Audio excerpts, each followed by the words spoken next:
Ravi de vous retrouver pour ce flash de l'information sur l'Évidence TV.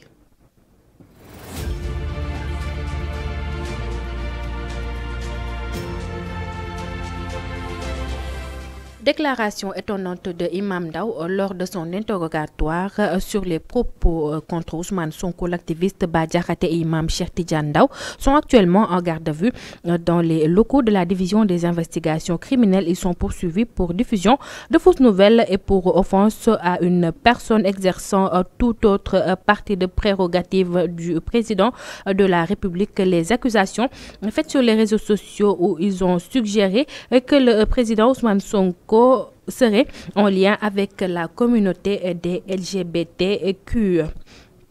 Mandat d'arrêt, une pétition lancée contre le président Macky Sall pour son extradition du Sénégal. Une pétition est lancée pour un mandat d'arrêt contre le président Macky Sall, président sortant du Sénégal. La dite pétition a été déjà recueillie par plus de 3000 signatures sur le site Les Lignes Bougent. D'après les pétitionnaires, un mandat d'arrêt international doit être émis par les nouvelles autorités du pays afin d'entamer la procédure d'extradition de Macky Sall au Sénégal. Il dénonce l'impunité des crimes politiques et économiques commis par le président Macky Sall.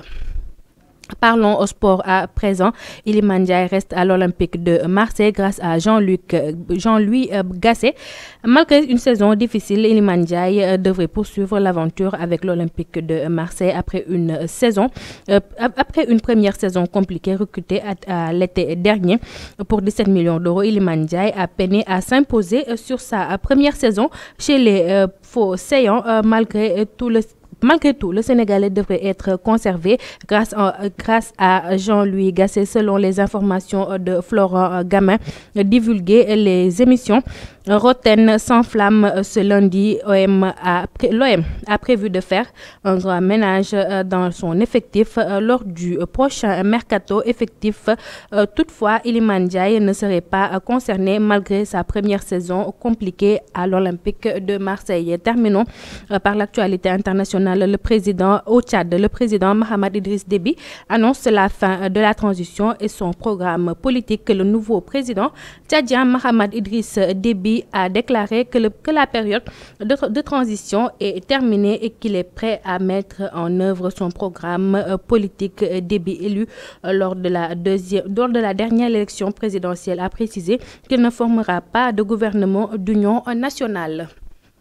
C'était tout pour ce flash de l'information. Merci de l'avoir suivi.